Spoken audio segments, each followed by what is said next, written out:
말씀 사도행전 19장입니다. 8절에서 10절 말씀입니다. 사도행전 19장 8절에서 10절. 몸이 불편하지 않으신 분들은 다 같이 일어나셔서 합독하시고 앉겠습니다. 시작. 바울이 회당에 들어가 석 달 동안 담대히 하나님 나라에 관하여 강론하며 권면하되 어떤 사람들은 마음이 굳어 순종하지 않고 무리 앞에서 이 도를 비방하거늘 바울이 그들을 떠나 제자들을 따로 세우고 두란노 서원에서 날마다 강론하니라. 2해 동안 이같이 하니 아시아에 사는 자는 유대인이나 헬라인이나 다 주의 말씀을 듣더라. 아멘.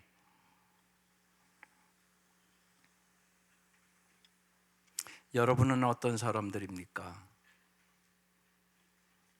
오늘 제목입니다. 세상 밖으로 부르심을 받은 사람들. 이게 여러분의 신분입니다. 나는 누군가? 세상 밖으로 부르심을 받은 사람들.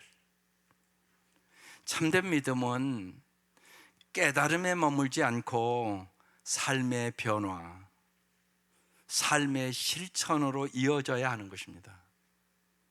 따라서 우리가 교회에 다녀도 세상 사람들과 똑같은 사고방식을 쫓아 살면 몸이 아무리 예배당에 드나들어도 진정한 그리스도인이라고 말할 수는 없습니다. 교회는 헬라어로 에클레시아라는 헬라어를 씁니다. 그 의미가 세상 밖으로 주님의 부르심을 받은 사람들의 모임, 이게 교회의 정의입니다.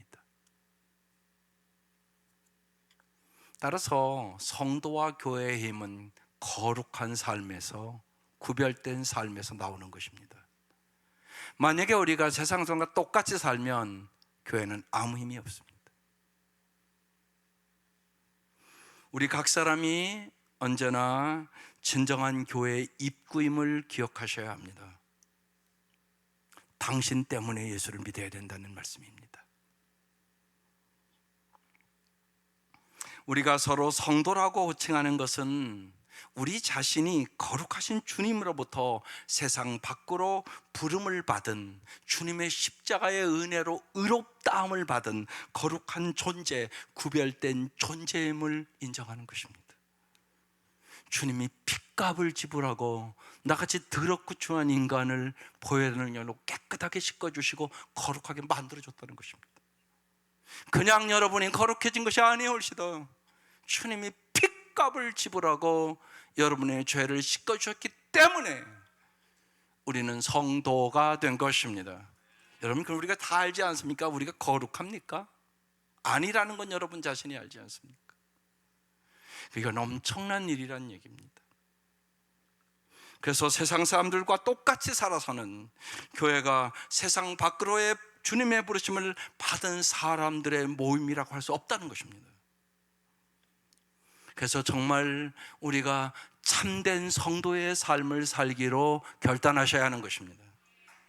오늘 주의 말씀을 듣고 정말 우리를 구원해 주신 주님께서 우리가 멸망으로 치닫는 세상과 구별된 삶을 살 수 있게끔 거룩한 생각도 주시고 거룩한 능력도 주셔서 주님의 은혜에 감사하며 거룩한 삶을 사시기로 결단하시기를 주의 이름으로 축원합니다. 은혜로 주어진 새로운 삶이라는 얘기입니다. 주님의 은혜를 깨달은 사람은 새로운 삶을, 거룩한 삶을 살 수밖에 없다. 지난주에 3차 전도 여행을 시작한 바울은 에베소에서 여러 제자들을 만났습니다. 바울은 요한의 세례만 아는 그들에게 복음을 전하고 주 예수의 이름으로 세례를 베풀며 그들의 머리에 손을 얹자 성령께서 그들에게 임하셔서 12사람이 방언도 하고 예언도 했습니다.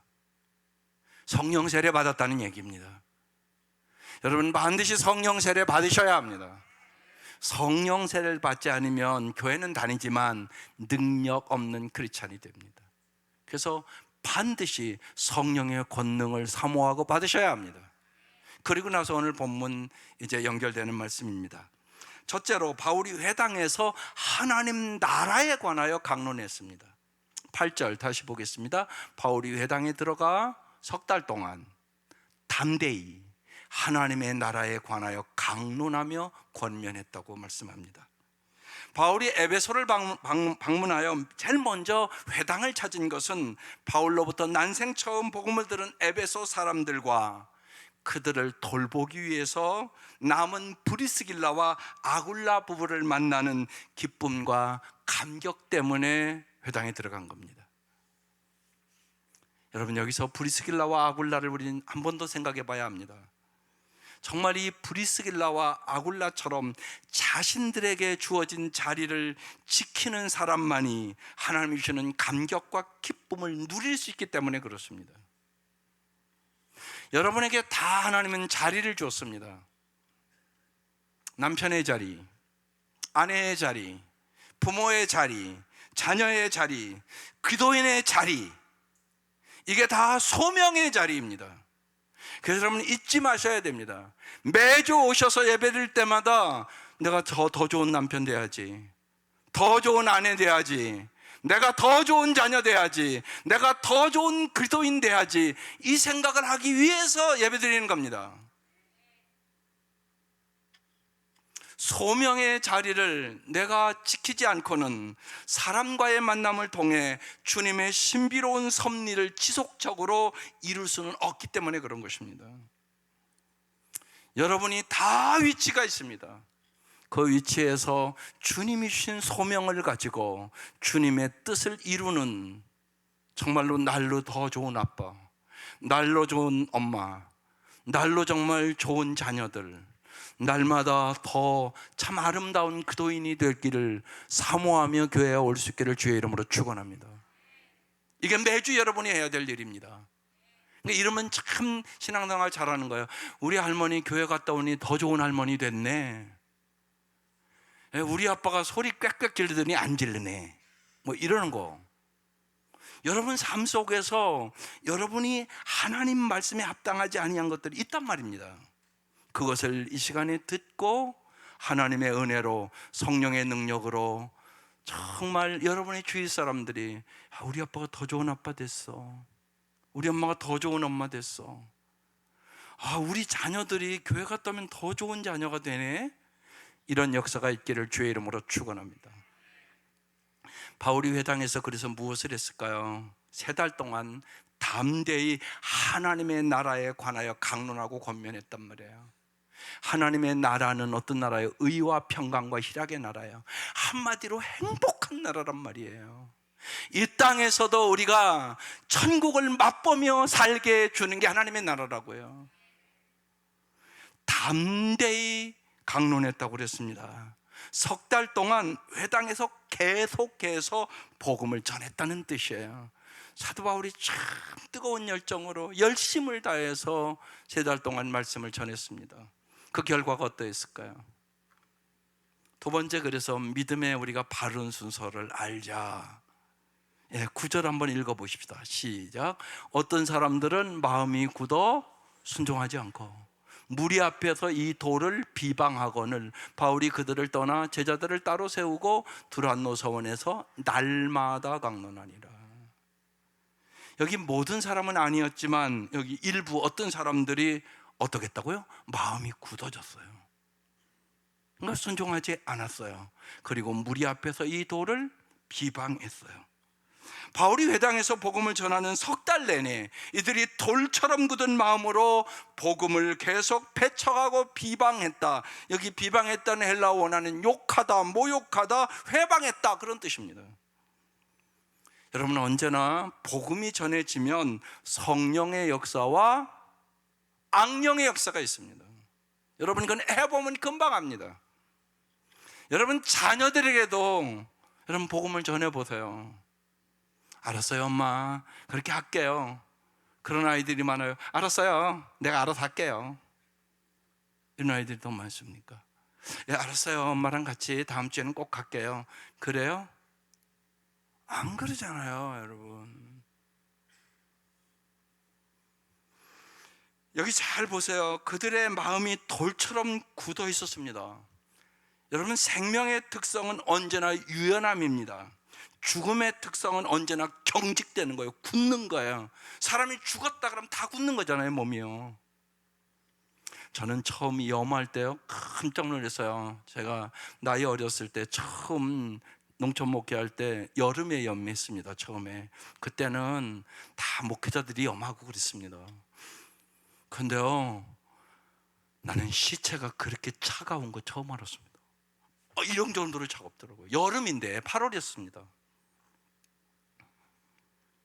여러분, 죽음의 특성은 모든 것이 굳는다는 것입니다. 어떤 사람이 마음이 굳어 있다는 얘기는 그들의 심령이 죽어 있다는 뜻입니다. 그들의 마음이 굳어 있는 상태에서 바울이 3달 동안 쉬지 않고 생명의 말씀을 전해도 그들은 배척해야 할 불순종의 대상에 지나지 않았습니다. 그리고 마침내 그들은 회방꾼이 됐다고 얘기하는 것입니다. 이처럼 불신이 굳은 마음, 불순종, 회방의 순서로 전개되는 것입니다. 여기서 우리는 믿음의 바른 순서를 꼭 거꾸로 잘 배워야 한다는 것입니다. 여러분이 정말로 믿음 생활 잘하고 예수 잘 믿으려면 믿음은 먼저 부드러운 마음을 가지셔야 합니다. 여러분, 마음이 변해야 됩니다. 그 다음에 부드러운 마음이 된 사람만 말씀을 듣고 순종할 수 있게 되는 것입니다. 그리고 순종해 보니까 하나님이 놀랍도록 역사하는 걸 바라보면서 주님 진짜 살아가시고 역사하시고 내 삶이 변했다고 주님의 증인된 삶을 살아갈 수 있게 되는 것입니다. 반드시 이 순서가 그렇습니다. 따라서 우리가 하나님의 말씀을 품기 위해서는 먼저 농부에 의해 갈아엎어진 밭처럼 우리의 마음이 먼저 부드러운 마음, 옥토가 되셔야 합니다. 그러니까 여러분 꼭 잊지 마셔야 됩니다. 성전에 오기 전에 주일날 하나님 오늘도 주의 말씀을 내가 옥토와 같은 마음으로 듣게 해주시옵소서. 이게 우선입니다. 이게 우선입니다. 그게 중요합니다. 옥토에 씨앗이 심기면 씨앗이 옥토를 먹으며 열매를 맺듯이 우리의 마음이 하나님의 말씀을 받아 먹으면, 이 시간 먹는 시간이란 말이에요. 먹으면 이제 하나님의 말씀이 우리를 사로잡아서 성령의 놀라운 역사 속에 우리가 하나님의 말씀에 순종할 수 있는 힘을 얻는 것입니다. 그 결과 우리가 그 말씀의 능력에 힘입어 정말로 말씀의 증인으로, 정말로 나를 살려주신 주님, 내 삶을 풍성하게 해주신 주님, 길이요 진리요 생명이신 주님을 증거하는 삶을 살아가게 되는 것이에요. 주님께서 누가복음 8장 15절에서 마음밭에 대한 얘기를 쭉 하시잖아요. 그러면서 좋은 땅에 있다는 것은 착하고 좋은 마음으로 말씀을 듣고 지켜 인내로 결신하는 자니라. 마태복음은 그 말씀을 제일 좋은 땅이 돼서 받아들이면 100배, 60배, 30배 열매를 맺으니라. 여러분, 오늘 이 시간 우리가 왜 여기에 온 겁니까? 여러분의 삶에 풍성한 열매를 얻으려고 여기 온 거잖아요. 그럼 어떻게 하면 풍성한 열매를 얻느냐 말이에요. 내 마음이 좋은 땅이 돼야만. 그리고 그 말씀을 받아서 성령의 역사 속에 그 말씀에 순종할 때, 그때 우리에게 열매를 허락하시는 것입니다. 우리의 마음은 이렇게 중요합니다. 우리의 마음은 불신의 시발점이 될 수도 있고 견고한 믿음의 도약이 될 수도 있게 되는 것이에요. 그래서 여러분, 예수 믿기 전에도 그러잖아요. 사람이 마음 먹기 달렸다고. 그래서 잠언 4장 23절 말씀은 언제나 암송하며 여러분이 기억해야 합니다. 시작. 모든 지킬 만한 것 중에 더욱 내 마음을 지키라. 생명의 근원이 이에서 나면이라. 여러분의 마음이 죽이기도 하고 살리기도 한다는 것입니다. 생명처럼 귀중한 것이 당신의 마음이다. 여러분의 행복 어디에 있어요? 환경이 좋아지면 행복해질까요? 조금 편해지겠죠. 여러분의 마음에 주님의 은혜가, 주님의 평강이, 정말 주님의 사랑이 들어가셔야 행복해집니다. 그러면 여러분 환경에 관계없이 바울처럼 정말 항상 기뻐하며 쉬지 말고 기도하며 범사에 감사하며 정말 나는 예수님 때문에 참 행복해졌어, 이런 역사가 여러분의 삶에 일어납니다. 이 은혜가 함께 하시기를 주의 이름으로 축원합니다. 성령의 역사로 옥토 같은 마음으로 주님의 말씀에 순종하여 더더욱 주님의 증인으로 정말 여러분 때문에 많은 사람들이 옳은 길로 인도함 받는 별빛처럼 빛나는 인생을 살아가시기를 바랍니다. 세 번째, 제자들을 따로 세우고 가르쳤다고 그랬어요. 그들이 말씀을 듣고 회방하고 불순종하고 그러니까 바울이 9절 하반절에 그들을 떠나 제자들을 따로 세웠다고 얘기합니다. 그리고 두란노 서원에서 날마다 강론했다고 써 있습니다. 회당에서 석 달 동안 복음을 전하다가 돌처럼 굳은 마음으로 복음에 순종하기는커녕 비방하던 사람들을 보고 바울은 저들과 논쟁하고 토론하고 싸우기보다는 떠나기로 이제 결정을 한 것입니다. 여러분도 여러분의 인생에 때로는 반대하고 투쟁하는 일에 여러분의 인생을 소비하지 말기를 바랍니다. 정말로 언제나 하나님이 주시는 은혜 가운데서 맡겨주신 일에 여러분 생애를 바치는 인생을 살 수 있기를 바랍니다. 바울은 반대하는 자를 떠나 두란노 서원에서 이미 주님을 영접했거나 새롭게 주님을 영접한 사람에게 계속 복음을 가르치기 시작했습니다. 에베소 회당에서 바울이 복음을 전하지 못하도록 방해하는 회방꾼들 때문에 바울은 에베소를 넘어서서 아시아 전 지역의 많은 사람들에게 복음을 전파하게 되었습니다. 그래서 오늘 우리까지 온 겁니다. 여러분, 강이 어떻게 흐릅니까? 굽이 흐릅니다.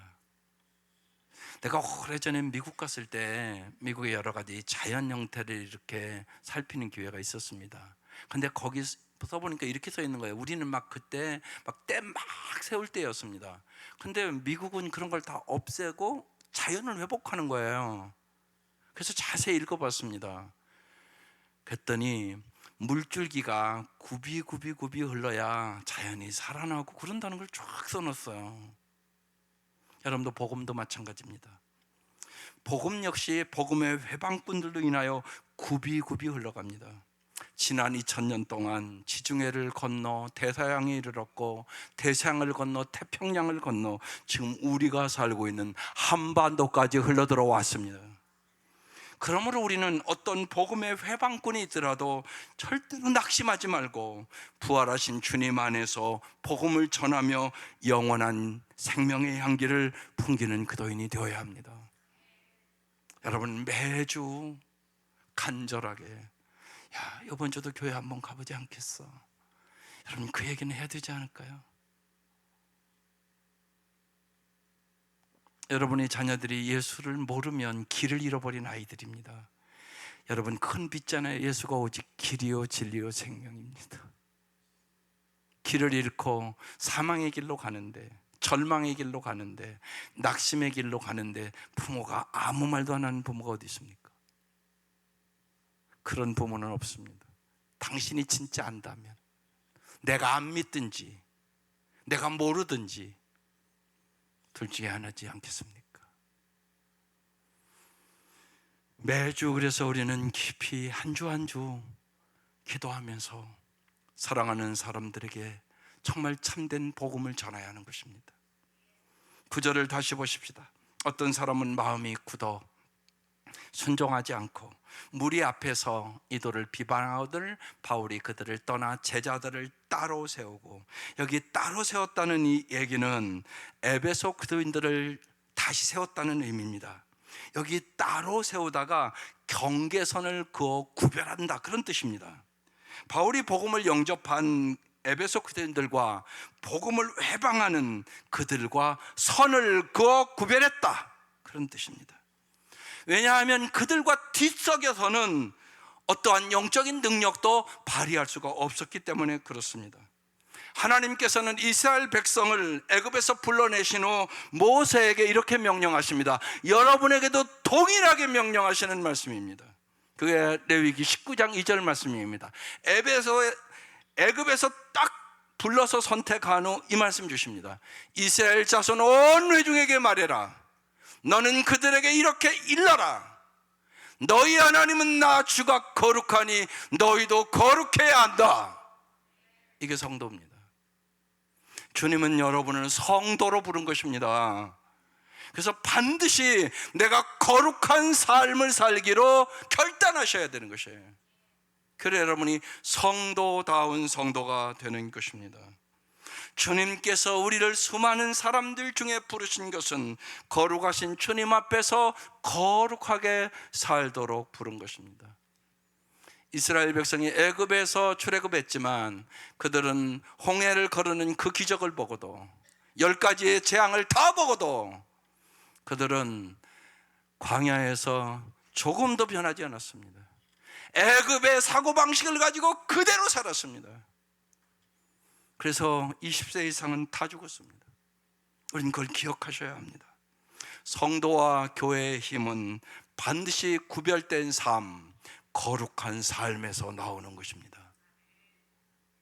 구별된 삶, 헌신된 사람, 거룩한 사람만이 하나님의 나라를 확장시키고 이 세상을 변화시킬 수 있기 때문에 그렇습니다. 아니, 가까이는 여러분의 가정을 변화시킬 수 있기 때문에 그렇습니다. 이들이 10절에 2해 동안 이같이 하니 아시아에 사는 자는 유대인이나 헬라인이나 다 주의 말씀을 듣더라 그랬습니다. 바울은 두란노 사원에서 이미 복음을 영접한 새로운 부르심을 받은 에베소 교인들에게 날마다 하나님의 나라를 강론했습니다. 무려 2년 동안 날마다 한 겁니다.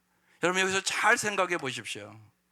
왜 사도 바울이 날마다 2년 동안 그들에게 말씀을 가르쳤을까요?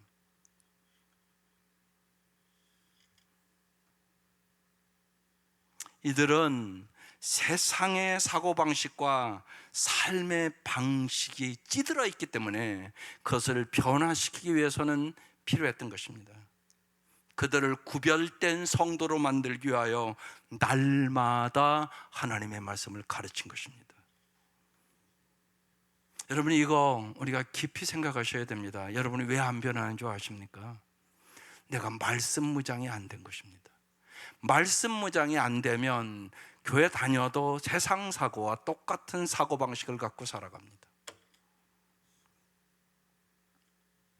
이들이 2년 동안을 날마다 말씀을 배움으로 자신들을 구별하여 세우게 되었고, 세상 밖으로 부르심을 입은 사람들, 그러니까 교인의 정체성을, 성도의 정체성을 뚜렷하게 확립할 수 있었다는 얘기입니다.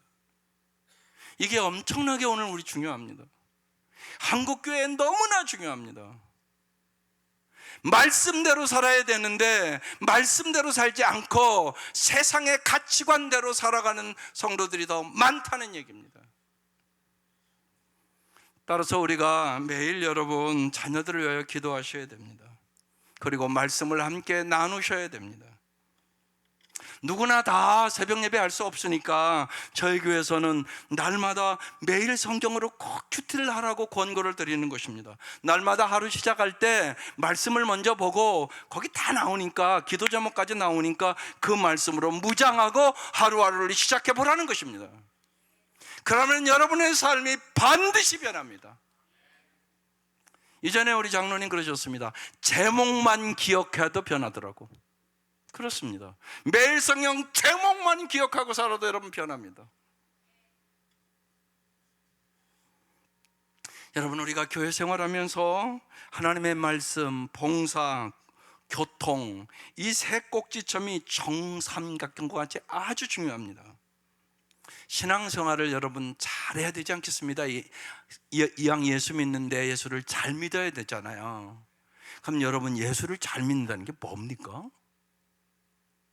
그럼 여러분 그 얘기를 여러분 자녀들에게 해줘야 되잖아요. 야, 예수를 잘 믿는 건 이렇게 믿는 거야. 그게 저 그림입니다. 맨 위에 뭐가 있습니까? 말씀이 있습니다. 말씀. 구별된 삶의 출발점은 말씀으로부터 시작되는 것입니다. 말씀이 교회의 존재 이유예요. 오늘 이 시간도 그래서 다 중요하지만 여러분이 말씀을 여러분의 마음에 새기는 것이 중요합니다. 말씀을 안 생기고 가면 삶은 절대 안 변합니다. 똑같이 삽니다. 그건 신앙생활이 아니라 종교생활이라고 붙이는 것입니다. 그래서 내가 말씀의 사람이 되도록 날마다 말씀을 보고 매일 성경 갖고 큐티하고 그러면 여러분의 삶이 말씀대로 역사하심을 보게 되는 것입니다. 말씀은 반드시 봉사의 삶으로 이어져야 합니다. 하나님의 말씀은 크게 얘기하면 하나님 사랑, 이웃 사랑입니다. 말씀을 봉사의 삶으로 실천할 때 살아서 역사하신 하나님을 내 삶에서 생생하게 경험하게 되는 것입니다. 교회가 말씀 없이 봉사만 한다면 세상의 자선단체와 다를 바가 뭐가 있습니까? 똑같은 겁니다. 또한 말씀과 봉사의 삶은 성도의 거룩한 교통, 교제 속에서 지속될 때 이게 균형 있는 교회 생활이 됩니다. 여러분, 언제나 이제 신앙생활 하면서 저희 교회도 이제 오랜 세월이 흘렀잖아요. 나보다는 공동체를 먼저 생각하는 것이 그들의 삶입니다. 타락한 인간은 언제나 나중심, 자기중심적이란 말이에요. 성령이 역사하면 이게 바뀌는 것입니다. 그래서 나보다 공동체를 생각하는 것이에요. 여러분, 대부분이 그렇게 살았기 때문에 어떻게 보면 그래도 가정을 지키지 않았겠어요? 만약에 남편이 지 맘대로, 지 감정대로 일하기 싫으면 안 나가고 그러면 그 가정이 어떻게 되겠습니까? 힘들고 어려워도 가기 싫어도 날마다 가서 피와 땀과 눈물을 흘림으로 여러분의 가정을 그래도 이만큼 살려온 거 아니겠습니까? 그게 변화해야 되는 것입니다.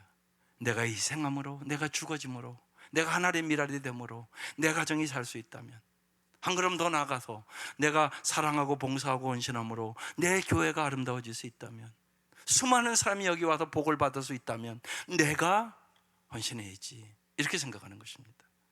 이게 참다운 교제입니다. 여러분, 이 교제가 참 중요합니다. 그래서 이번 주보 저는 우리 성도들이 좋은 우정의 관계가 되기를 원해요. 그냥 교회만 왔다 갔다 하는 사람들 말고 정말로 목장에 가서 함께 사랑하고 함께 울고 함께 기도하고 함께 아파하고 그러면서 우정이 쌓이는 거거든요. 그래서 좋은 우정을 맺는 비결 주보 안면 썼고요. 교회가 얼마나 그 일에 중요한지, 교회의 중요성에 대해서 목회자코너 쓴 겁니다. 여러분, 정말로 서로 마음을 나누고 격려하고 믿음의 용기를 북돋아주는 참된 교제가 있는 교회 생활을 할 수 있기를 주의 이름으로 축원합니다. 그래야만 그도인은 이 환난과 핍박 속에 초대교회처럼 넉넉히 이길 수 있는 힘을 얻게 되는 것입니다. 만약 말씀과 봉사를 결여한 교제만 또 있다면 그것은 세상의 사교 모임에 불과한 것입니다. 그러므로 그도인의 생활은 언제나 말씀과 봉사와 교통이 삼각형을 이루어 균형 잡힌 교회 생활을 해야 되는 것이에요. 그래야 저 사람이 교회 생활을 잘하는구나, 이렇게 되는 것입니다. 그때 우리는 주님의 친정한 참다운 제자가 되는 것입니다. 때로 이런 분들이 있는 것 같습니다. 목장에 여러분 여러 가지 목자나 여러 가지로 좀 부족해서 안 간다고, 여러분 그게 아니옵시다. 중요한 것은요, 헬리나 우엔이 하버드 대학 교수였습니다. 근데 그가 유명한 책을 참 많이 썼습니다. 근데 그 모든 것은 장애인들과 함께 들어가 살면서 배웠다고 그랬습니다. 이건 중요한 얘기입니다. 주님은 우리를 기도의 몸이라고 얘기하셨습니다. 몸에는 손도 있고 입도 있고 눈도 있고 코도 있고 다 있습니다. 근데 역할이 다 다르지 않습니까? 함께 있어야 잘 살 수 있습니다. 눈만 없어도 나는 잘 살 수 없습니다. 내가 손이 없다? 이건 얼마나 힘들겠습니까?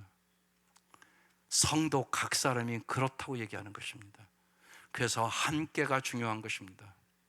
성경은 언제나 우리에게 서로 용서해라, 서로 사랑해라, 언제나 서로입니다. 함께 울고 함께 기뻐하라. 이게 참된 교제입니다.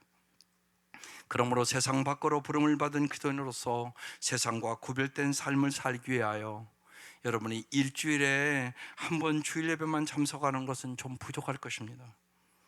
우리를 끌어당기는 세상의 유혹이 태풍처럼 강하기 때문에 그렇습니다.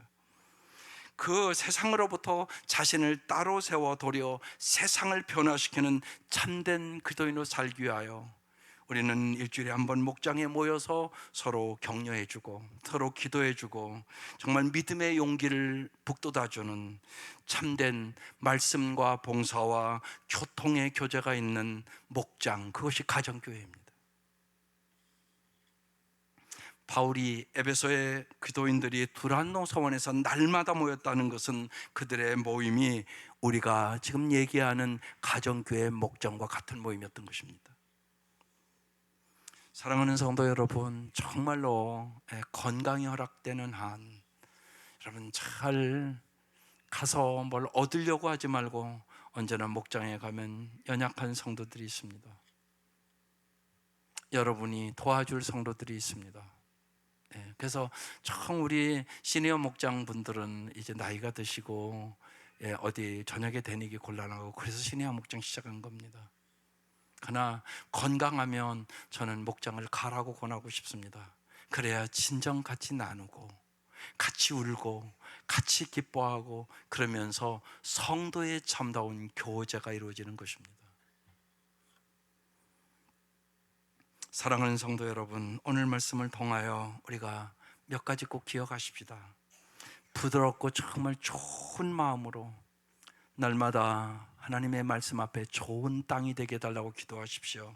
말씀을 듣고 순종하여 주님의 증인으로 살아봅시다. 주님께서 우리를 부르신 것은 거룩하신 주님 앞에서 정말 하나님을 사랑하고 이웃을 사랑하는 거룩한 삶을 이 땅에서 살기를 원하시는 것입니다. 세상에서 구별된 삶을 살기 위하여 정말로 우리가 목장에 모여서 말씀과 봉사와 교제 속에 서로 격려하고 함께 기도하며 세상을 변화시키는 진정한 제자로 살아보십시다. 그때 주님께서는 참으로 아름답게 우리 교회를 통하여 여러분의 가정을 통하여 풍성한 삶을 은혜를 부어주실 것입니다. 이 은혜가 함께 하시기를 주의 이름으로 축원합니다. 기도하십시다.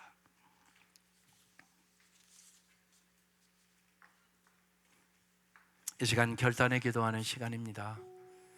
정말 좋은 땅과 같은 마음이 되어 오늘 말씀을 듣고 한 가지라도 작은 일들을 여러분의 삶에 결단하고 매주 내가 이번 한 주는 더 좋은 아빠가 되어봐야지, 내가 더 좋은 엄마가 되어봐야지, 아빠가 되어봐야지, 좋은 할머니가 되어봐야지, 하나님 나를 참 좋은 사람으로 매주 새롭게 변화시켜 주시고 그 기쁨과 감사가 넘쳐서 기쁜 마음으로 주 앞에 와서 예배드리게 하여 주시고 내 주위 사람들에게 진짜 복의 통로가 되게 해달라고 이 시간 간절히 기도하십시다.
하나님 아버지,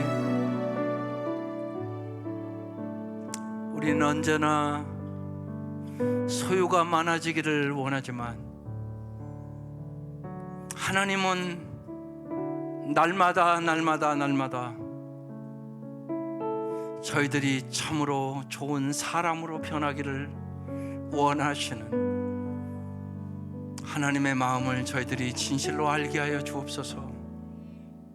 그래야 매주 저희들이 말씀을 듣고 성령의 도우심을 받아 참으로 더욱 사랑의 사람으로, 믿음의 사람으로, 소망의 사람으로 우리를 빚어주셔서 진실로 저희들이 이 땅에서 축복의 사람으로 살아갈 수 있도록 인도하여 주옵소서.